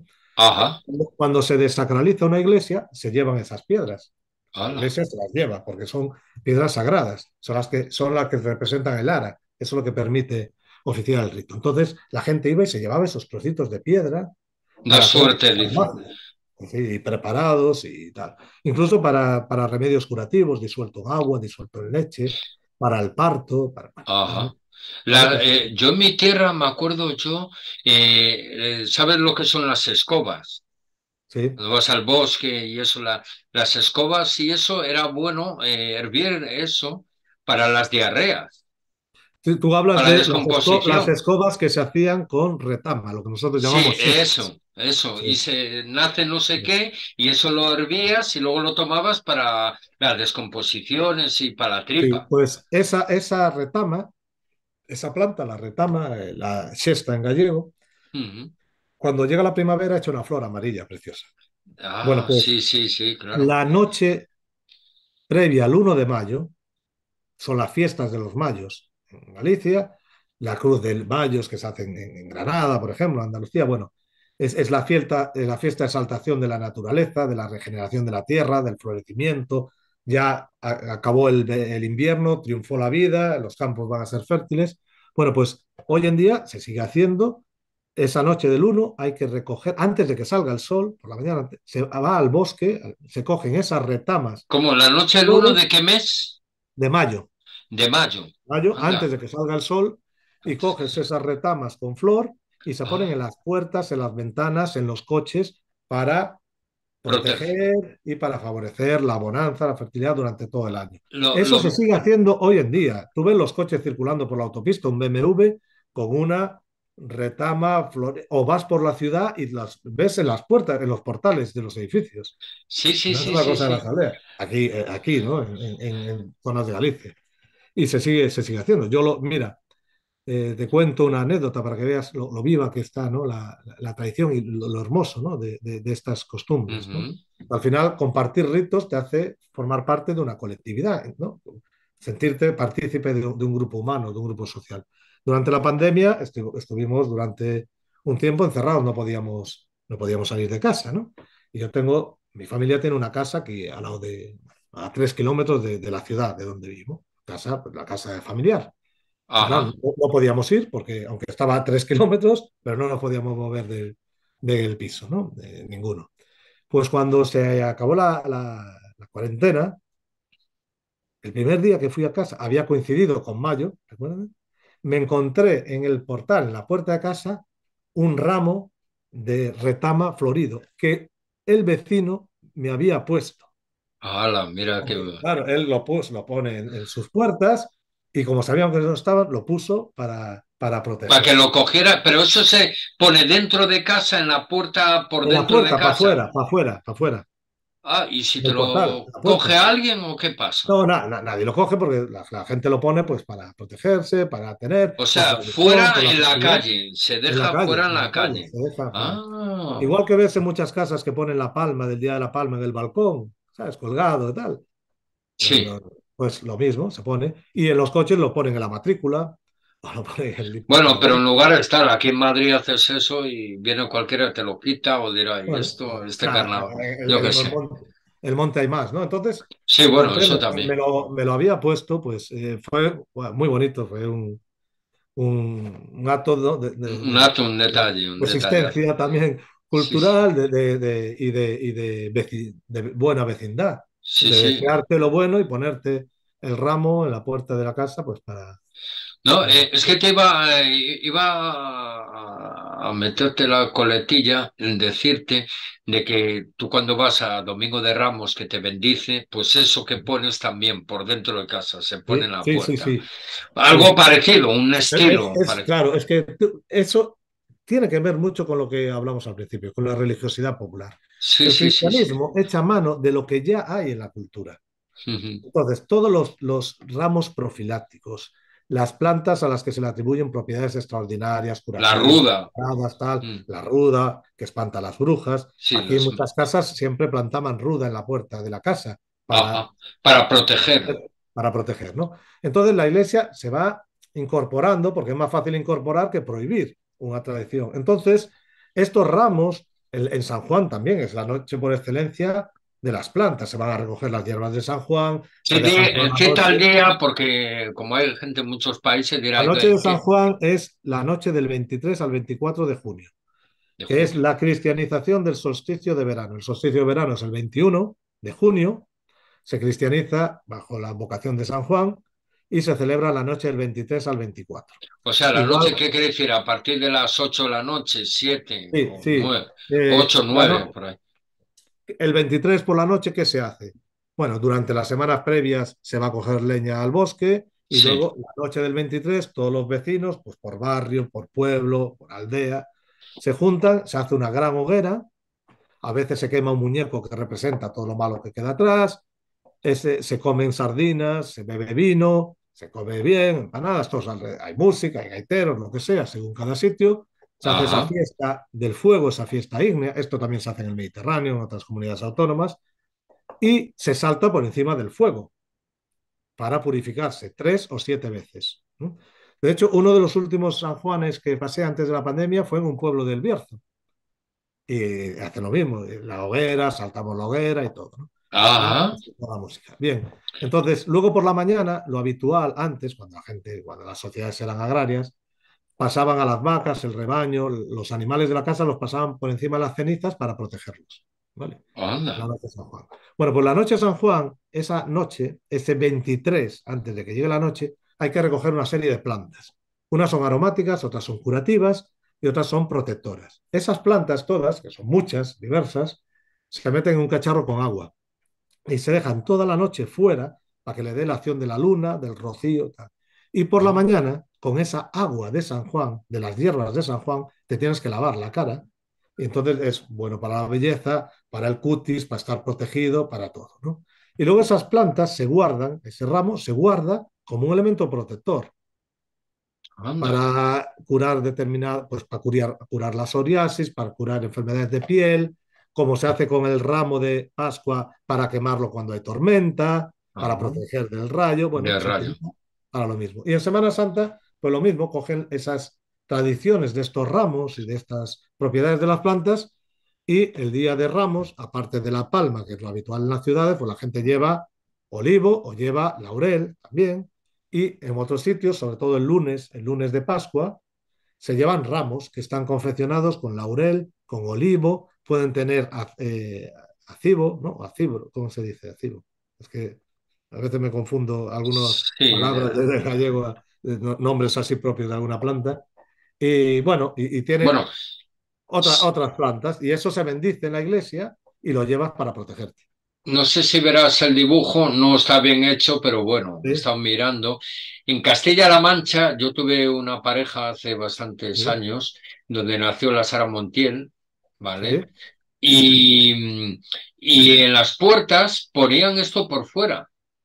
Y era una cosa que tiene los brazos así, sale una cosa así, y luego sí. las penas además para rayo, esto lo usaban también para proteger del rayo en las casas y también proteger de malas energías, pero sobre todo para las tormentas.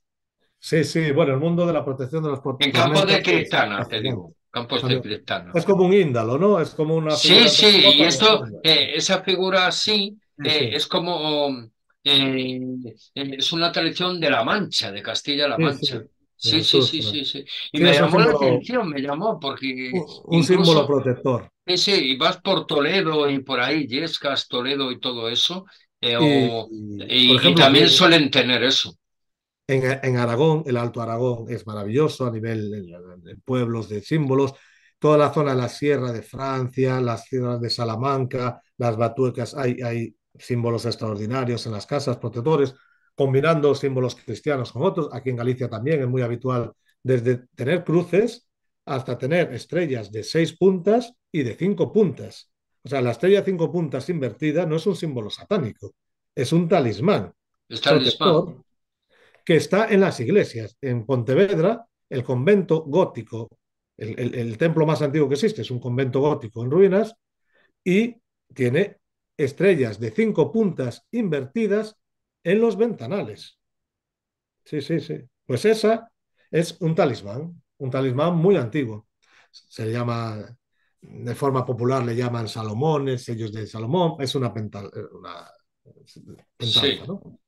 Pero te los encuentras en las casas, ese tipo de símbolos Pero luego grabados. hay de 6. Yo no sé qué La de 6 es lo que llaman la estrella de David. de David, por eso. Bueno, ¿Qué es más yo he fuerte visto. que la de 5 o es No, parecida? no, son similares. De hecho, a veces la gente las confunde y le llama a todas Salomones, ¿no? O Salomones. sea, el sello de Salomón y la estrella de David. Tetramatón, tetramatón. Bueno, pues esto es muy antiguo, ya se utilizaba en el judaísmo, no es exclusivamente judío y es un elemento protector y existe en muchas casas, lo tienen, y casas y hórreos tienen grabados estrellas de 5, estrellas de 6 puntas, Sí, sí, sí. esvásticas, trisqueles, cruces, bueno, Ajá. símbolos solares, La mano de Fátima. la mano de Fátima, sí, sí, sí, es Y muy... luego este es de San Pío. Esto no sé si lo conoces. Eso es la Tau, es La la cruz Tao. Tau, sí, Sí, sí, sí, sí, sí. sí, sí. Yo siempre donde voy algo pillo por ahí. Me gustan los amuletitos y estas cosillas. Sí, sí, sí. Pues si no hay, De vamos, eso podemos hablar se horas y puede horas. tirar horas y horas. Otro día tocamos más. Pues si quieres, hablamos de amuletos un día. Sí, sí, nos dedicamos un poco a los amuletos y protecciones y lo enfocamos más en ese campo. Y bueno, ahora un poco brevemente vamos a hablar un poco del libro Alicornio, ya que lo Mm. has citado y lo has enseñado. Muy bonito, la portada me ha gustado muchísimo. Sí. Porque la portada tiene así como una forma que parece Pues es una un mujer poco como... salvaje con un unicornio. Sí, sí, sí, sí, sí, sí. Y lo así de fuera. Es el mito de la dama y el unicornio y Sí, todas esas. un poco de la mitología griega, ¿no? Pero es más, en ese caso es más de ahí, Sí, de es un grabado céltica medieval. Es un o grabado medieval. medieval Sí. o todo eso. Y Alicornio, ¿por qué te digo? Por ya de ver siempre el unicornio, bueno, Claro, el claro, cuerno pues de para allá, para acá.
entonces te empiezas a preguntar, y como ya eres antropólogo, o bueno, en aquel momento pues empecé hace muchos años con eso, pues ya tenías interés y estudiabas estas cosas, pues decir, bueno, pues voy Ujú. a hacer un estudio en profundidad, a ver de qué hay detrás de este relato, ¿no? Tan mítico, ¿no? Del unicornio y de estos objetos. Y sí, ya te digo, he encontrado objetos muy interesantes, pude estudiar cómo fue cambiando precisamente las descripciones y la fisionomía del propio animal, ¿no? He encontrado los textos del siglo IV antes de Cristo hablando del cuerno de unicornio. O sea, ya en el siglo IV antes de Cristo, el Si lo médico dibujaban es griego. que existía ese animal y era a lo mejor parecido al caballo o algo y Sí, se le tenía describe. míticamente eso. Hay dos tipos de descripciones, ¿no? Una más parecido como si fuese una vaca, un buey, un bóvido, con la pezuña hendida y un cuerno. Algunos lo describen así. Hablo de las fuentes clásicas. Hablo de Ctesías, el médico griego del siglo IV, Plinio, Estrabón, bueno, todos los clásicos. En otros sitios se habla más como un caballo. Luego fue cambiando. En la Edad Media se representaba más como el caballo blanco con el cuerno de espiral, ¿no? Eso viene de que los escandinavos, conocedores de la tradición que había en Europa de usar los cuernos de unicornio, sobre todo los nobles, los príncipes, los que tenían poder económico para comprar un objeto de estos, pues viendo que había ese tráfico, empezaron a comercializar los dientes de narval, el narval, porque y entonces se popularizó Popular. la imagen de que el cuerno de unicornio es como el cuerno de narval. Y entonces Anda. vendían cuernos de narval Uf, a todos como los churros, ¿no? nobles de Europa, ¿no? Pero las primeras fuentes te hablan de un cuerno liso y negro, no espiralado y blanco. Luego va cambiando. Se habla del unicornio como un animal, como un caballo, y luego ya en época posterior, en el Renacimiento, es como una cabritilla con barba, con un cuerno más pequeño, con una cola diferente, ¿no? Bueno, fue cambiando, ¿no? A lo largo del Sí. tiempo la descripción. Y luego es interesante, por ejemplo, la Biblia. La traducción que se hace de la Biblia del hebreo, las primeras traducciones, por ejemplo, cuando vas al Antiguo Testamento, cuando el pueblo de Israel está en el Éxodo y recibe las tablas, ¿no? Las tablas de la ley, sabes que hacen el tabernáculo, que era una especie de tienda de campaña portátil, un templo portátil, donde Ajá. guardaban el arca de la alianza con las tablas, ¿no? Y demás, objetos de poder. Bueno, pues la Biblia dice que ese tabernáculo, esa tienda de campaña portátil, estaba hecha de piel de un animal que se llamaba ren, en Anda. hebreo, ¿no? Pero claro, en los griegos, en griego, no existía traducción para ese animal. Ren, ¿qué es el ren? Y lo tradujeron por monoqueros, por unicornio. Entonces se introduce también la creencia, el mito del unicornio en la Biblia y se empieza a hablar de que el unicornio protegía el árbol del bien y del mal donde estaba Adán y Eva. Hay representaciones del arca de Noé y el unicornio también. Bueno, empieza a meterse también en el imaginario cristiano y en todos los bestiarios medievales, ¿no? Tú ten en cuenta una cosa, no sé quién me lo contó y no lo sé, bueno, es algo mitológico, que el ave fénix nació entre el unicornio, el dragón y no sé qué otro animal. Y nació lo que es el ave fénix.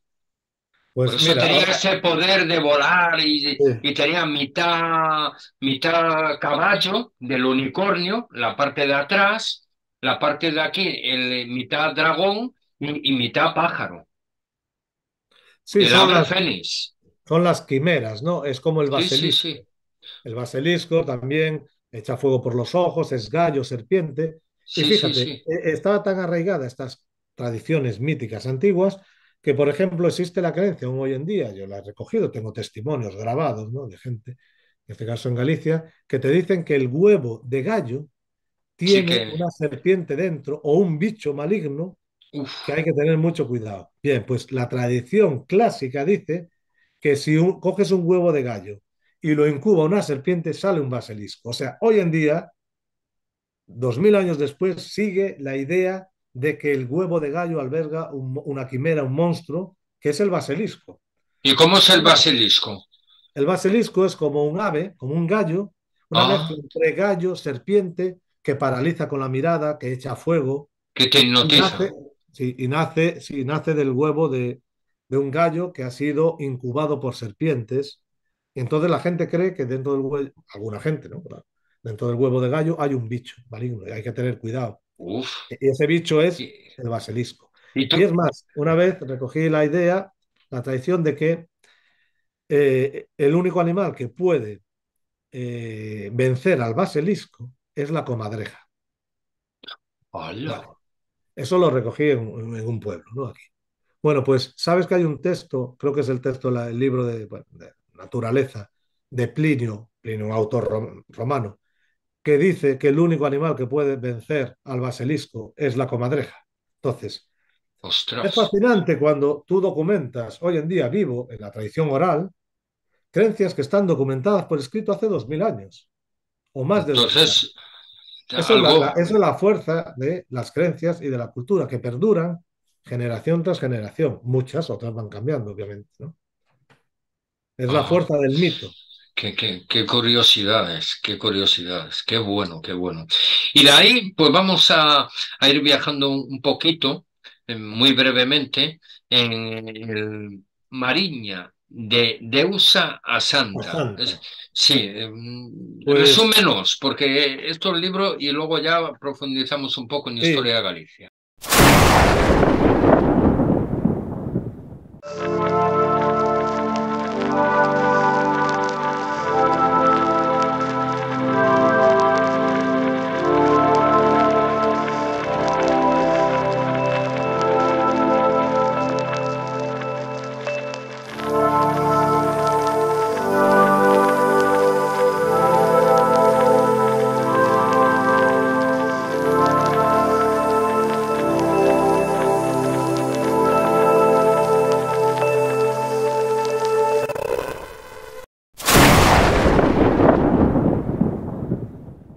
Mariña, traducido Mariña, de Diosa Santa, Ujú. es un estudio de mitología y religiosidad sobre la Santa Mariña, Santa Marina. Ostras, es que me viene un poco a la mente como en Asturias o en Galicia la Santa Compaña, ¿no? Sí, no, no, es una Pero santa. no, es una No, santa. Mariña es una santa. De ¿Qué marino, pasa? ¿no? La Santa de los marinos o Bueno, marina. no, se llama Mariña. Mariña. Ah, Era también se equipara a Margarita, a Santa a Margarita Margarita. en Anda. Turquía, pero digamos que Santa Margarita. Marina, Mariña, Sí, Mariña es el nombre gallego, es una sí, santa sí. paleocristiana de los primeros años del cristianismo, del siglo II, Ujú. que yo estudio la vocación de esta santa en el comienzo de la cristianización de la península ibérica, en este caso de la Galicia, y veo cómo la construcción de lo que es la geografía, la historia de la santa, la historia sagrada de la santa, donde se desarrolla, donde nació, donde murió, donde fue martirizada, todo eso, todo ese relato mitológico, creo que es una adaptación local para cristianizar una deidad galaica, femenina, precristiana, que es la diosa Navia. Entonces yo Anda. lo que defiendo en el libro, otros autores, es que la diosa Navia en el proceso de cristianización, que era la diosa más importante del panteón religioso galaico, fue Ajá. cristianizada y sustituida por Mariña. De igual forma que la diosa más importante del panteón irlandés céltico era Brigitte, fue sustituida por Santa Brígida, que se celebra hoy. Anda, hoy mismo. Hoy, Santa Ajá. Brígida. Entonces, Pues le estudio, mandamos. estudio esta deidad a través de la epigrafía galaico-romana, de los textos, la deidad Navia, estudio cuáles eran sus atribuciones, estudio Santa Mariña, estudio las diferentes leyendas, estudio cómo a medida que avanza el proceso de la llamada reconquista y se va avanzando hacia el sur, se va instaurando el culto de Santa Mariña desde el norte y en Andalucía hay lugares, Santa Marina, claro, en castellano, ¿no? No Santa Mariña. Como lugares Santa Mariña se dice que nació de las aguas, que, como Venus, hay playas en la Costa de Morte, en Muros, o de Fisterra, donde en las rocas de la playa están las huellas de Santa Mariña que dejó cuando salió de las aguas, cuando nació de las aguas. Entonces estás viendo que el relato religioso es una adaptación, una cristianización de una deidad precristiana, de una diosa. Y entonces este Ajá. estudio pues aborda esa transformación, por eso se llama Mariña, de diosa, la diosa Navia, a santa. Ahora es una santa que está enterrada en el santuario más importante, Santa Mariña de Augas Santas, en Allariz, en Ourense, y curiosamente Mira. la tradición fue torturada, la quiso matar un prefecto romano, pues la colgó, la quemó, la ahogó y no moría, y al final la decapitó y la cabeza botó 3 veces diciendo creo, creo, creo, y nacieron 3 fuentes milagrosas. Bueno, el lugar donde se dice que se quemó es una sauna de un castro galaico, hoy en Anda. día, y sobre esa sauna se construyó un templo cristiano.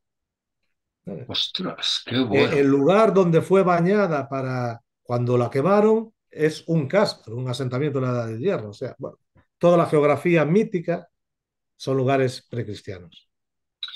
Y bueno, hablar de USA Santa, ¿vale? De Mariña. Bueno, eso sí, cito, yo tenía una vecina en Socuello, en Bembibre, cerca de Matachana, pues una vecina se llamaba Marina. Y mira, era de Margarita. Y luego tengo una medio tía prima, que es por parte de mi madre, y esa está en Mallorca y es doña Margarita. Y le mando un saludo enorme, tanto para Mallorca como para Bembibre el Bierzo. Y a toda Galicia también, ¿por qué no? Todo Bierzo. Y ahora nos vamos a una zona que yo he estado y me ha encantado, que es maravillosa, La Lanzada. O sea, Nosa Señora, Señora da Lanzada. Y luego ese lugar dicen que es la playa más peligrosa de Galicia o una de las más peligrosas. Ahora no lo sé, ahora tú dirás. Cuéntanos un poco.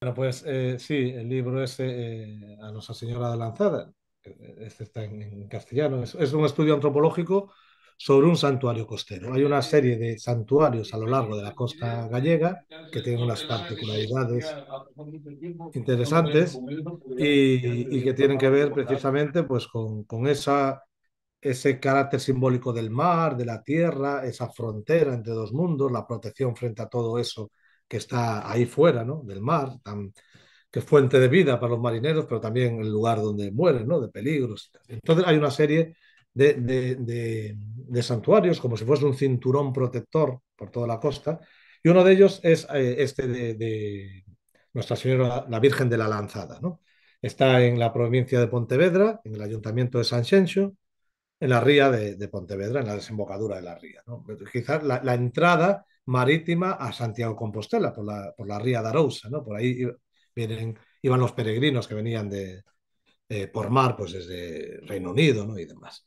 Bueno, pues este enclave, aparte de ser hoy en día un santuario, ya desde hace muchas décadas, es un enclave arqueológico donde uno puede estudiar pues, la historia de los últimos 3.000 años de historia de Galicia, porque fue un castro, es decir, un asentamiento fortificado de la Edad del Hierro, hablamos del 800 antes de Cristo hasta el siglo I, fue un gran emporio, un lugar de intercambio comercial en esa época con el Mediterráneo, con el Atlántico, ¿no? Pues ahí los pueblos galaicos comerciaban con púnicos, con gente que venía del Mediterráneo, gente que venía del Atlántico. Luego eso fue reconvertido en una necrópolis, un lugar de enterramiento. Entonces, como tenemos la suerte de que son como dunas de arena, estamos hablando de una especie de cabo que se mete en el mar, playa a un lado, playa a otra, y como un mascarón de proa. Entonces digo que tenemos la suerte de que es un sustrato de arena, porque Galicia es un terreno a nivel geológico muy ácido. Entonces, ¿qué pasa? Que los restos orgánicos se descomponen rápidamente. Es casi imposible encontrar un esqueleto, material orgánico enterrado. Entonces tenemos una riqueza arqueológica tremenda, tenemos 7.000 megalitos, pero no podemos encontrar ningún esqueleto, ni tumba, ni restos orgánicos, porque en pocos años se descompone todo. Pero si están en arena, sí. Entonces ahí aparecieron los cuerpos enterrados hace 2.000 años y es impresionante ver los esqueletos con el ajuar funerario para el viaje, con la comida, con conchas de vieiras y con las monedas para pagar el viaje. Bueno, pues luego ese lugar fue una factoría incluso en tiempos romanos y fue una fortaleza. Se construyó una fortaleza en la Edad Media. ¿Un castillo para qué? Para protegerse de los ataques de los piratas. ¿De lo que piratas? Los vikingos y luego los sarracenos. Sobre todo, inicialmente los vikingos. La gente que haya visto la serie Vikings, a lo mejor conocéis la serie Vikings, sabéis que Bior, Brazo de Hierro, el hijo de Ragnar Lothbrok, es uno de los vikingos que atacó Galicia. Galicia sufrió sucesivos ataques de vikingos durante 3 años, perdón, durante 3 siglos, pero aquí se construyó la primera flota naval que le hizo frente a los vikingos en el mar. Entonces los vikingos venían para saquear los templos y la ciudad santa de Compostela. Y la entrada es esta playa de la Lanzada, que es una playa reciente, que se fue formando por acumulación de arena y que tiene 4 kilómetros, una playa impresionante, ¿no? A mar abierto. Bueno, pues se hizo una fortaleza para proteger de los ataques vikingos.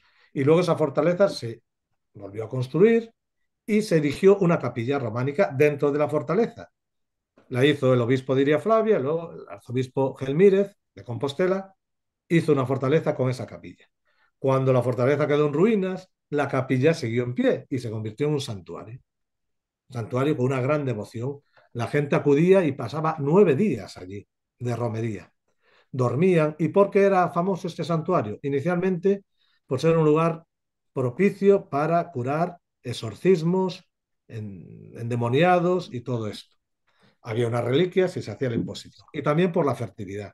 El tema de los endemoniados fue cayendo en desuso, pero se mantuvo siempre la tradición de ser uno de los santuarios más importantes para la búsqueda de la fertilidad. ¿En qué consiste el rito? Entre otros muchos. En que las mujeres que se consideraba que no podían tener hijos, sabes que antes normalmente cuando una pareja no podía tener hijos siempre le echaban la culpa a la mujer, que era la infértil, y a lo mejor era el hombre, pero era así. Entonces la mujer tiene que ir y en unas fechas señaladas del año recibir un baño nocturno de 9 olas de mar. En esa playa tiene que meterse en el mar y recibir el golpe de 9 olas y con eso adquiere la capacidad de ser fértil, ¿no? Claro, la gente que no sabía nadar de noche, temporal, era peligroso, a veces el marido, el hermano la ataba con una cuerda desde la costa y la mujer se metía en el agua. Bueno, pues hoy en día es un lugar de romería, es el último domingo de agosto, romerías, ritos curativos, ritos para esconjurar el mal de ojo, ritos para la piel. Hay un rito muy famoso que consiste en pasar por detrás del retablo de la capilla. Tiene una portezuela, entras por un lado, sales por el otro, pasas por delante del altar y vuelves a entrar 3 veces barriendo en cada vuelta. Ahí hay una escoba, tienes que ir barriendo, dejas bueno, unas monedas y con eso pues quedas protegido todo el año y ayudas a conjurar el mal, ¿no? Es lo que llamamos un rito de magia simpática. Como barrer limpia, pues el acto de barrer expulsa y limpia, ¿no? Y limpia el mal. Es uno de los ritos que se hacen, entre otros. Y los ritos de fertilidad, sobre todo, se celebran la noche de la romería, ese último fin de semana de agosto. Se realiza la noche de San Juan, que es la noche mágica por excelencia, la noche propicia para la adivinación y para estas prácticas. Y se hace también un día de mayo en que se celebra una misa allí. Y las noches de luna llena, los sábados de luna llena de los meses sin R.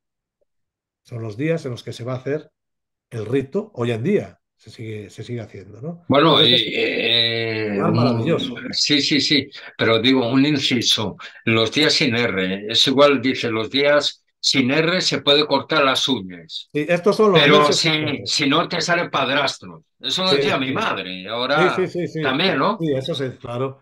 Decía que para cortar las uñas, eso no pueden ser días con R porque te Con sale R para. no, ni martes ni miércoles, Eso es. ni Estos son, viernes, perdón, ni claro, muy bien. martes, ni Claro, miércoles, ni viernes. aquí estamos hablando sábados, un día importante. Un día importante también a nivel cristiano, porque el sábado es el día en que la Virgen baja al purgatorio a salvar a las almas. Y la Ajá. Virgen es la protectora de las mujeres. Entonces, los sábados de luna llena, la luna tiene un vínculo femenino tremendo. La noche, la luna, la fertilidad, el mar, las aguas del mar. El mar purifica, el mar limpia, transforma, el mar es el que da la vida, el agua. El mar más todavía porque está salado y la sal es conjura, entonces el agua salada es más poderosa que el agua.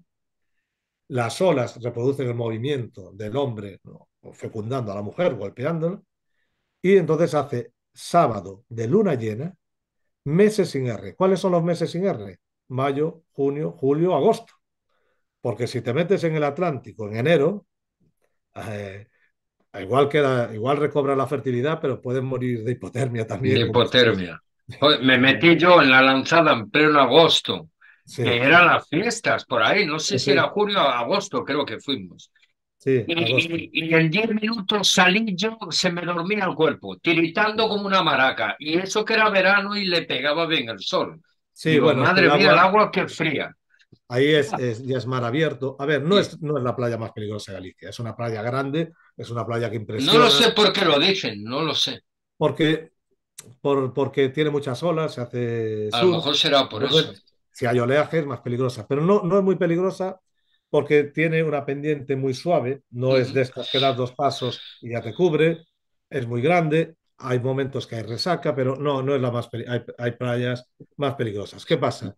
Que normalmente si tú estás acostumbrado, a veces, yo recuerdo una vez, es una anécdota, viendo la Sí. Vuelta Ciclista a España, que Ajá. era un final de etapa en Carnota, bueno, en la Costa da Morte, en la costa de Galicia. Y se veían las playas de Carnota, que para mí es la playa más impresionante del mundo, 7 kilómetros de playa salvaje, y decían los locutores, ¿no? De Radio Televisión Española, qué playas más increíbles, tal, pero seguro que no son aptas para el baño. Pero ¿cómo no van a ser aptas para el baño? ¿Qué pasa? Que si tú comparas una playa del Mediterráneo, calma, sin oleaje, sin mareas, con una playa del Atlántico, que con la marea alta el agua sube 3 o 4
arqueológicos y aparece siempre hilando con una rueca o con un huso, porque las diosas hilanderas son las diosas que crean la vida.